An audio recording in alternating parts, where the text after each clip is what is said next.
प्रिय साधकों, मेरे प्यारे शिष्यों, बहुत बहुत आशीर्वाद। अभी आपने गुरु पूर्णिमा का महोत्सव पूरे उत्साह के साथ अपने घर परिवार के साथ अपने अपने घरों में संपन्न किया। कई स्थानों पर परिवार के साथ यज्ञ आदि का कार्यक्रम भी संपन्न किया गया और गुरु पूर्णिमा के पश्चात आपने मुझे पत्र लिखे, संदेश भेजे, शुभकामनाएं दी। आपके मन के मनोभाव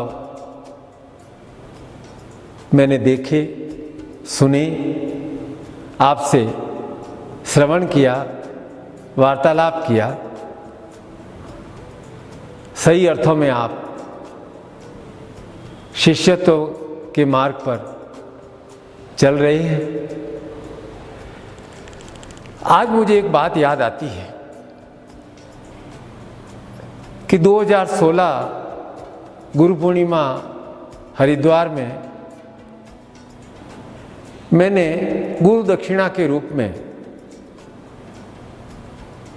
आपसे आपका मन मांगा था और आपने अपना मन मुझे प्रदान कर दिया, पूरी तरह से दे दिया। और इसीलिए और मैंने अपना मन आपको पूरी तरह से प्रदान कर दिया और इसलिए यह गुरु पूर्णिमा पूर्ण भव्यता के साथ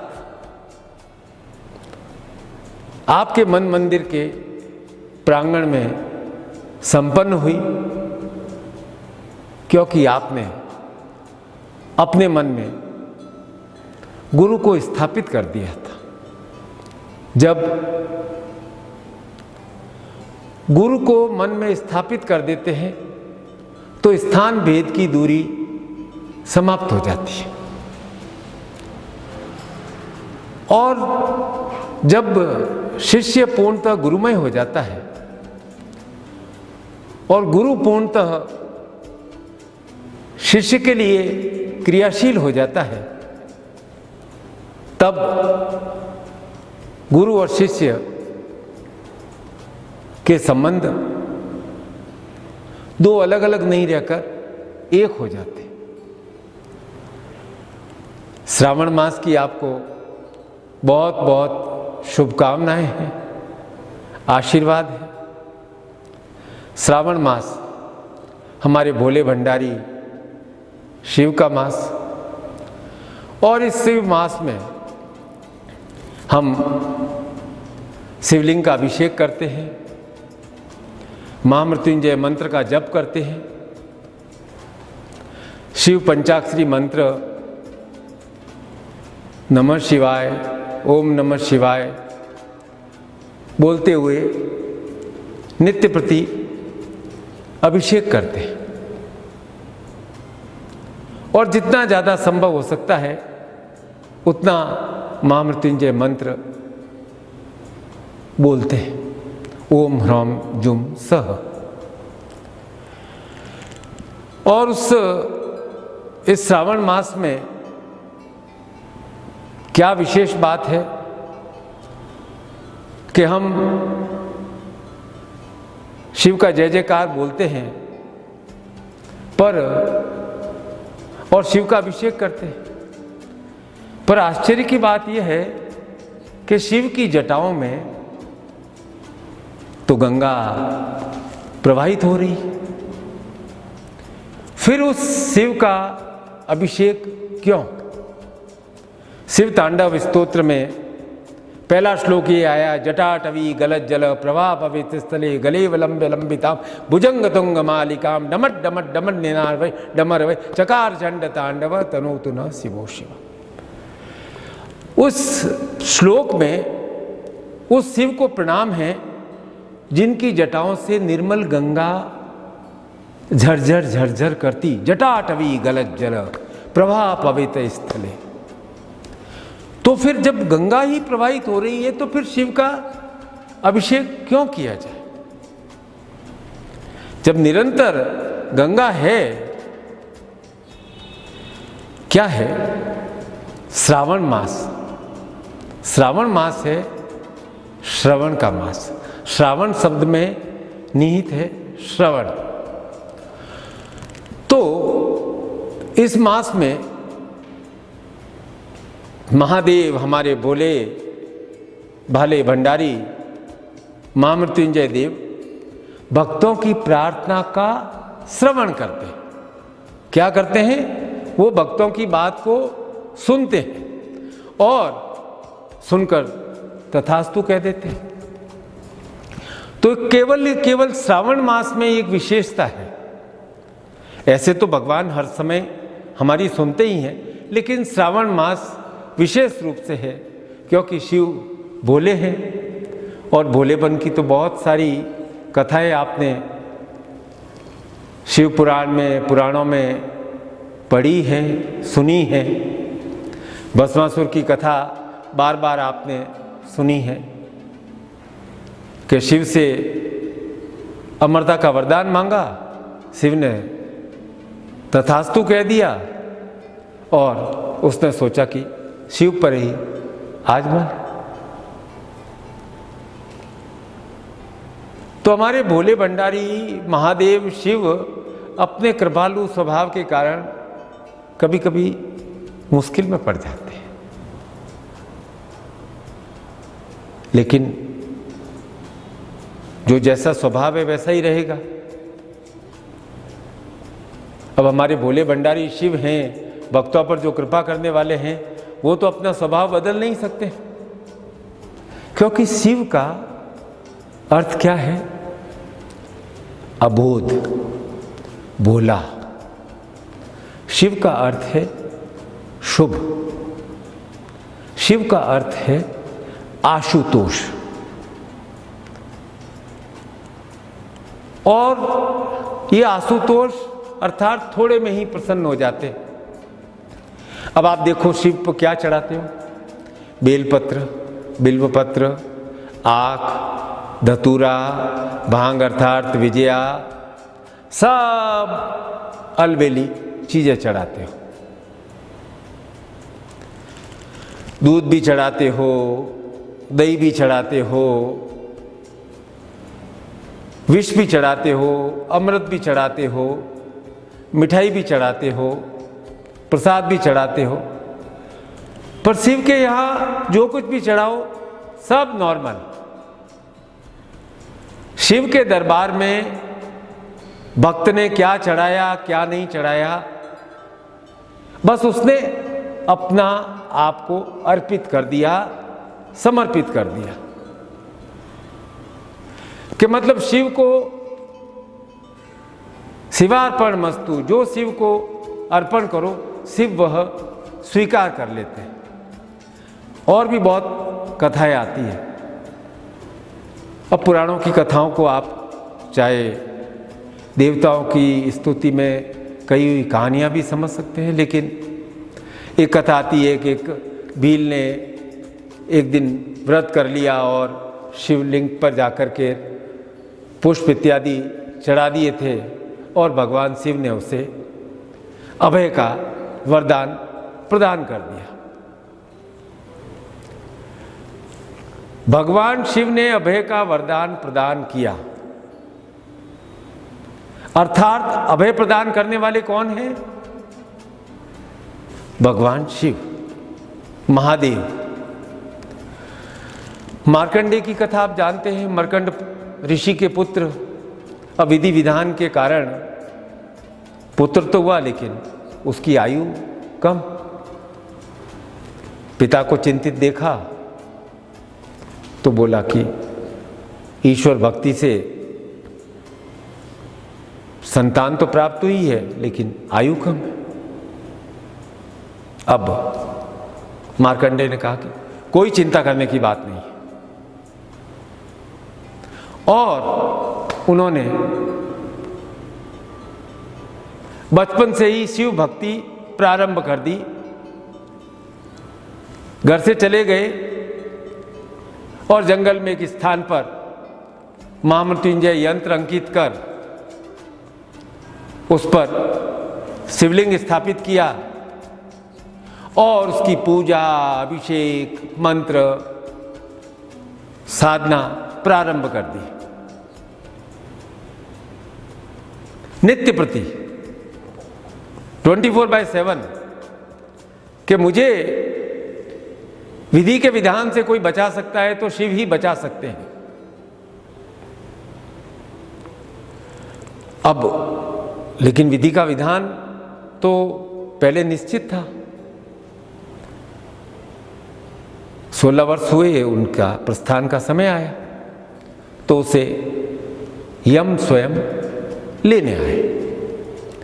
बहुत बात को गंभीरता से देखना, यम स्वयं मार्कंडेय को लेने आए। शिव भक्ति के कारण मार्कंडेय ने देख लिया कि यम आ गए हैं, तो उन्होंने जो उनके महामृत्युंजय यंत्र के ऊपर, उत्कीर्ण यंत्र के ऊपर शिवलिंग स्थापित था, उस शिवलिंग को उन्होंने कसकर पकड़ लिया। कसकर पकड़ लिया और बोले, चंद्रशेखर चंद्रशेखर चंद्रशेखर पाहि माम, चंद्रशेखर चंद्रशेखर चंद्रशेखर रक्ष माम। अब यम का काम तो यम करेंगे ही करेंगे। और यम ने पाश फेंका। अब मार्कंडेय ने शिवलिंग को पकड़ा हुआ था और वो पास फेंका और वो पास शिवलिंग पर जाकर गिरा। शिवलिंग पर वह पास आया और शिवलिंग से शिव प्रकट हुए। शिव प्रकट हुए और एकदम क्रुद्ध रूप में। अब जब शिव प्रकट हो जाए, शिव स्वयं आ जाए, तो यम को तो जाना ही था।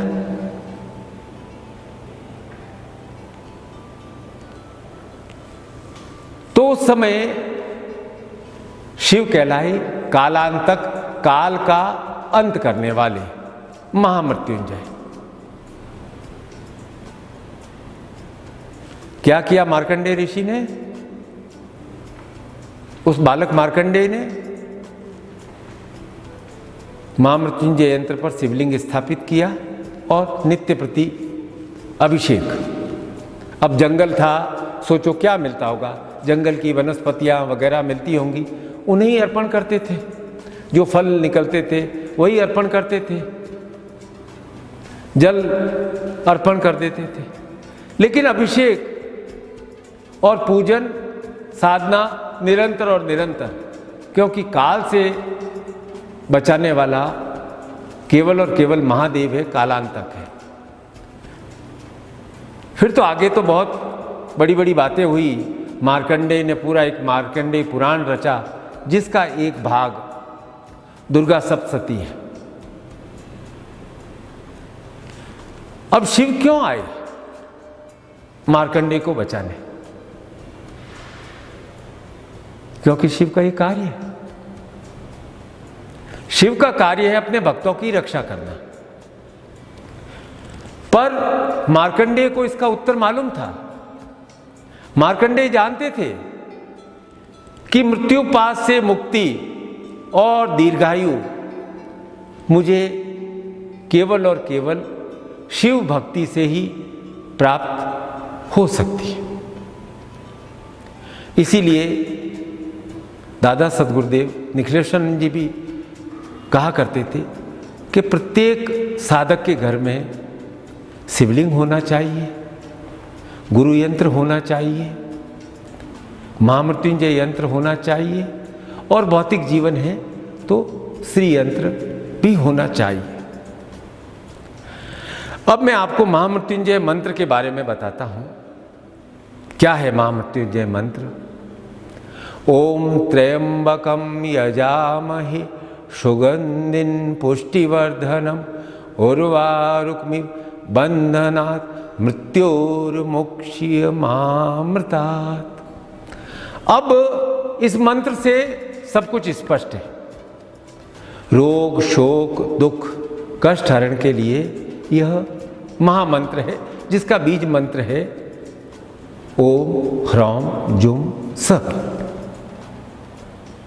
पूरा मंत्र यही है। यह मंत्र कैसा है कि इस मंत्र के प्रभाव से ही आगे चंद्रमा को दक्ष का श्राप था और इस मंत्र के प्रभाव से चंद्रमा को दक्ष के श्राप से मुक्ति मिली थी।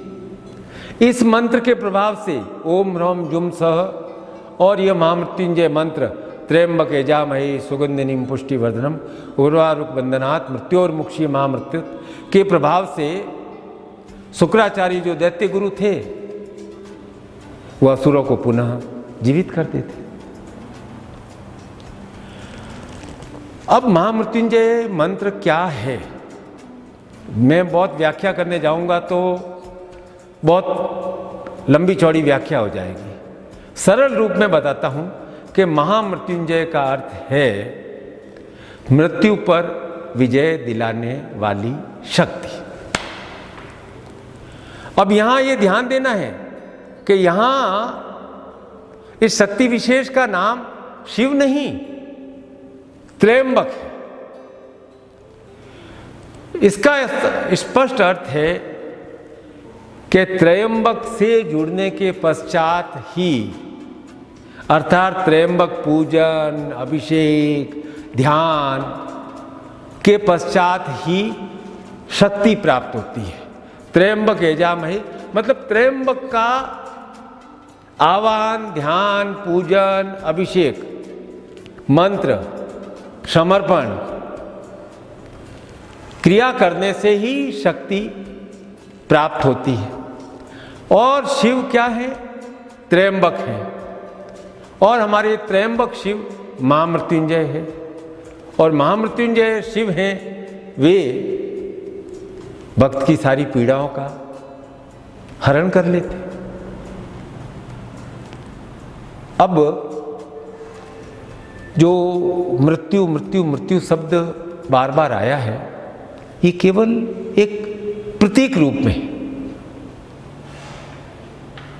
उस मृत्यु को आप लिटरली वैसा का वैसा शब्द टू शब्द नहीं लीजिए।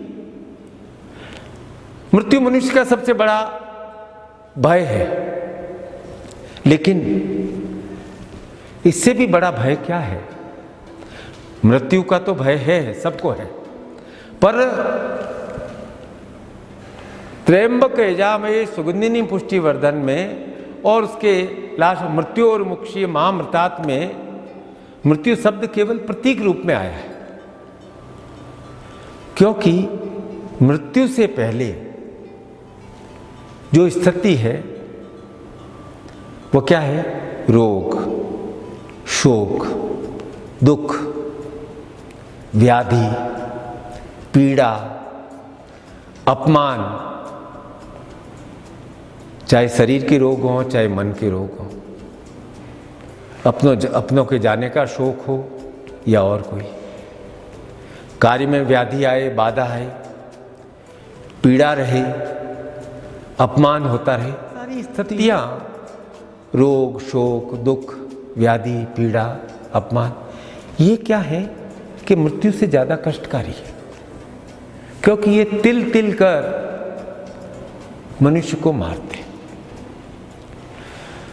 तो महामृत्युंजय मंत्र है, इन कष्टों का हरण करने वाला मंत्र है। कौन से कष्ट? रोग, शोक, दुख, व्याधि, पीड़ा और अपमान। इसीलिए शिव की हम प्रार्थना करते हैं तो क्या बोलते हैं? हर हर महादेव। कि वे महादेव जो दुखों और व्याधि का हरण कर लेते हैं, और किसी के पास इतनी शक्ति नहीं है। महादेव के पास वह त्र्यंबक स्वरूप है त्र्यंबक शक्ति है जो रोग शोक दुख व्याधि पीड़ा अपमान का हरण कर लेते। और त्र्यंबक यंत्र का, त्र्यंबक मंत्र का अगला भाग क्या है? त्र्यंबक यजामहे सुगंधिम पुष्टिवर्धनम। तो अच्छा, आप सोचो सुगंध क्या है हमारे जीवन में? कोई इत्र है, कोई खुशबू है? नहीं, सुगंध है हमारे जीवन में ज्ञान। इसलिए कहते हैं कि ज्ञान की खुशबू चारों दिशाओं में प्रवाहित होती है और ज्ञानी का सब जगह आदर सम्मान होता है। ज्ञानी की खुशबू अपने स्थान पर ही नहीं, वह जहां जाता है उस जगह फैल जाती है, जहां उसका ज्ञान जाता है वहां फैल जाती है। और जीवन की सुगंध और ज्ञान प्रदान करने वाला कौन है? गुरु। गुरु शिव हमारे देव गुरु रूप में मनुष्य के जीवन में आते हैं। गुरु जो है वह कहा गया है कि सब शिव के अंश है। शिव गुरु रूप में आकर साधक को, शिष्य को, भक्त को ज्ञान प्रदान करते हैं, उसके जीवन में उस सुगंध का प्रवाह प्रदान करते हैं कि उसका जीवन सुगंधित हो सके। और गुरु क्या ज्ञान देते हैं शिव रूप में? शिवोहम शिवोहम शिवोहम। बहुत लंबे चौड़े गुरु के ज्ञान नहीं होते हैं। कहते हैं कि जो तुम में है वही शिव में है, जो ब्रह्मांड में अर्थात जो शिव में है वही तुम में है, अर्थात तुम शिवोहम हो। और शिव रूप में आप क्या हो? शिवोहम का अर्थ क्या है? शिवोहम का सीधा अर्थ है कि मेरे अंदर शिव है, वही शिव जो ब्रह्मांड में व्याप्त है, त्र्यंबक है।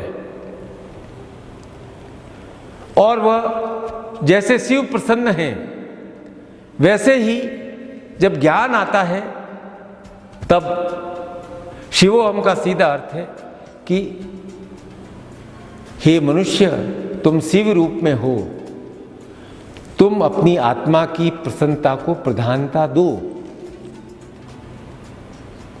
किसकी प्रसन्नता को? आत्मा की प्रसन्नता को प्रधानता दो। और यही बात विभिन्न ऋषियों ने विभिन्न रूप से समझाई है। और यही बात याज्ञवल्क्य मैत्रेयी से कह रहे हैं कि आत्मा वारे पश्यंत श्रोतव्य मंतव्य। कि हे मैत्रेयी, तुम आत्मा की प्रसन्नता को प्रधानता दो। इस संसार में मनुष्य को सारे काम आत्मा की प्रसन्नता के लिए ही करता है और करने चाहिए। और आप प्रार्थना करते हैं, वेदों में एक श्लोक आता है कि ओम पश्येम सर्द सतम जीवेम सर्दम सतम। के ईश्वर, हम 100 वर्ष की आयु प्राप्त करें, 100 वर्ष तक जिए, 100 वर्ष तक शुभ शुभ देखें, शुभ शुभ श्रवण करें। अब केवल प्रार्थना करने से तो होगा नहीं। पर मार्कंडेय को यह बात समझ में आ गई थी कि सुगंधिम पुष्टिवर्धनम का अर्थ क्या है। कि सुगंधिम पुष्टिवर्धन का अर्थ है ज्ञान को प्राप्त करना, उस ज्ञान की सुगंध को स्थापित करना।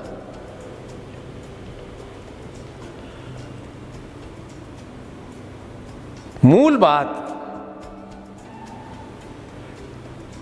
मैं जो कहना चाहता हूं कि जो आत्मा के प्रति कठोर हो जाएगा वह परमात्मा को प्राप्त नहीं कर सकता। तो ये महामृत्युंजय मंत्र है, ये केवल शिव अभिषेक का मंत्र नहीं है। यह मूल मंत्र आत्मा को प्रसन्न करने का आत्माभिषेक का मंत्र है।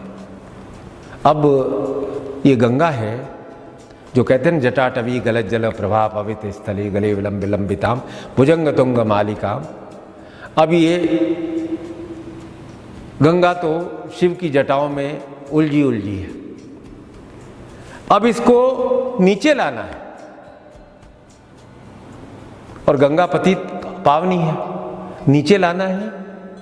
बहुत गहरा अर्थ है, अर्थात इसे हमारे मन में लाना है, हृदय में लाना है, आत्मा में लाना है। इसीलिए केवल गंगा और महादेव के लिए कहा जाता है हर हर गंगे। एक गंगा में डुबकी लगाते हैं, कहते हैं हर हर गंगे।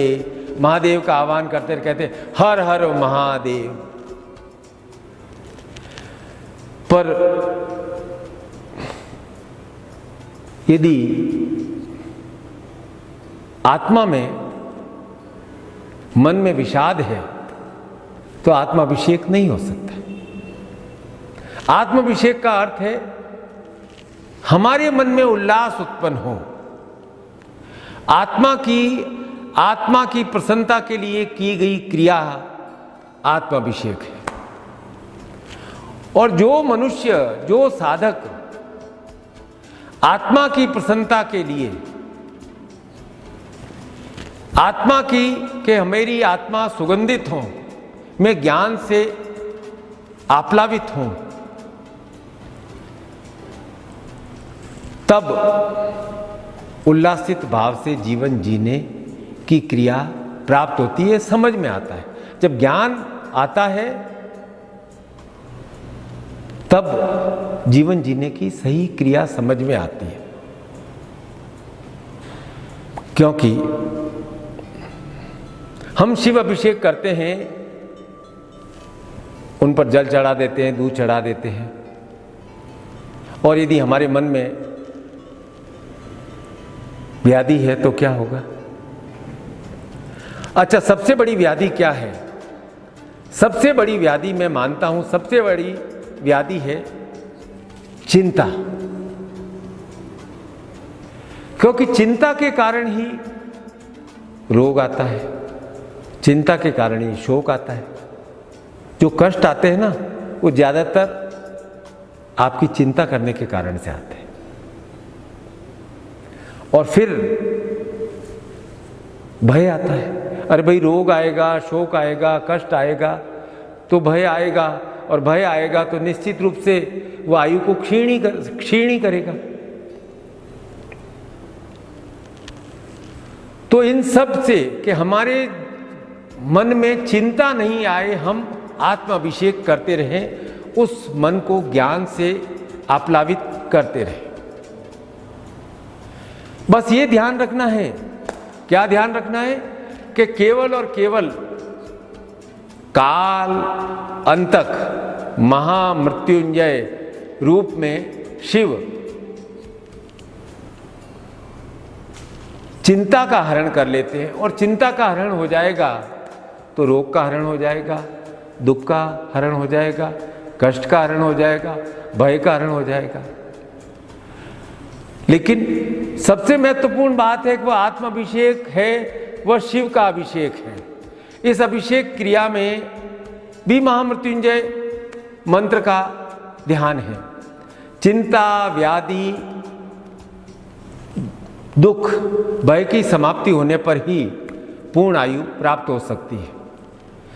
फिर मैं बात कहता हूं कि ओम जीवेत म सर्द सतम। आप प्रार्थना करते हो कि मुझे 100 वर्ष की आयु प्राप्त हो,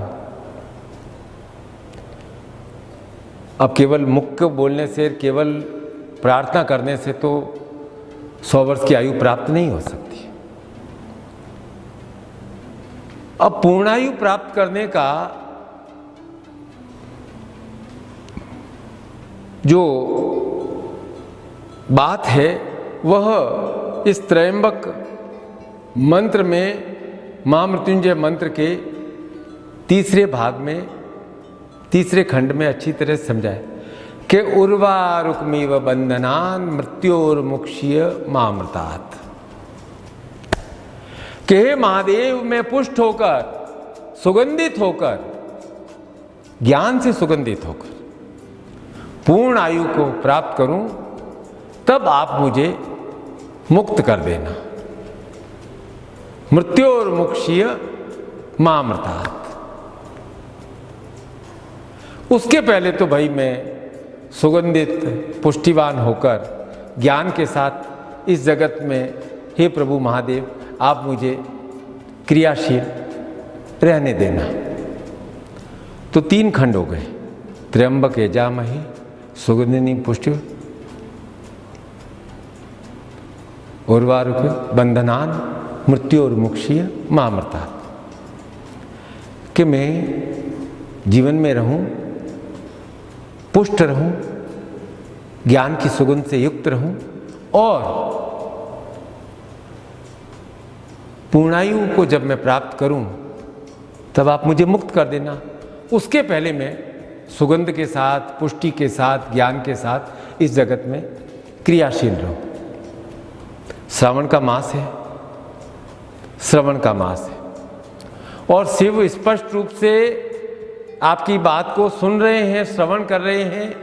यदि आप अभिषेक कर रहे हैं, ओम ह्रौम जुम सह, ओम नमः शिवाय, रुद्राभिषेक मंत्रों के साथ उनकी प्रार्थना कर रहे हैं।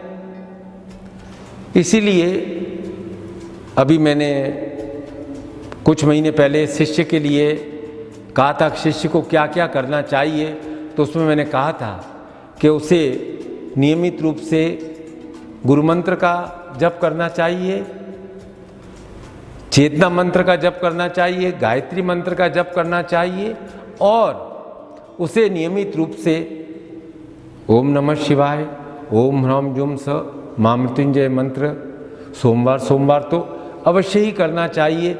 नित्य प्रति करते हैं तो बहुत अच्छी बात है।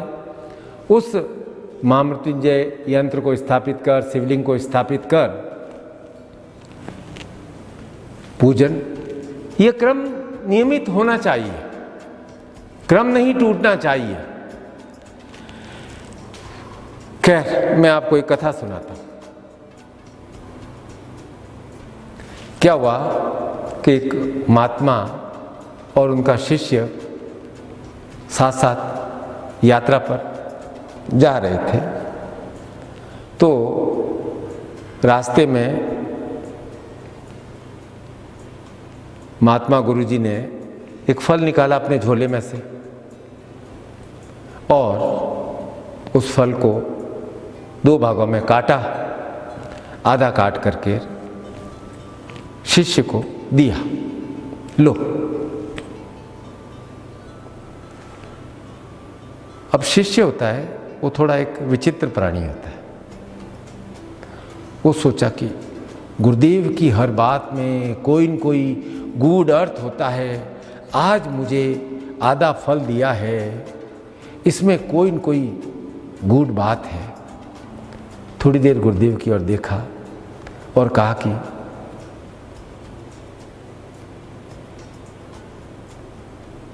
गुरुदेव मुझे ये ज्ञान दे रहे हैं कि यथा पिंडे यथा ब्रह्मांडे, कि देखो तुम्हारे आधे फल में भी पिंड है, उसमें भी ब्रह्मांड है, मेरे पास जो आधा फल है उसमें भी ब्रह्मांड है। गुरुदेव कोई गंभीर बात कह रहे हैं। गुरुदेव की ओर देखा, रुको। फिर गुरुदेव मुस्कुरा दिए। सोचा कि उसने कहा गुरुदेव आप मुझे यही कह रहे हो ना, यथा पिंडे यथा ब्रह्मांडे का व्यवहारिक ज्ञान दे रहे हो। गुरुदेव मुस्कुरा दिए। शिष्य ने कहा कि गुरुदेव ने जवाब नहीं दिया, इसका मतलब है कि मुझे गुरुदेव को समझने में कुछ भूल हो गई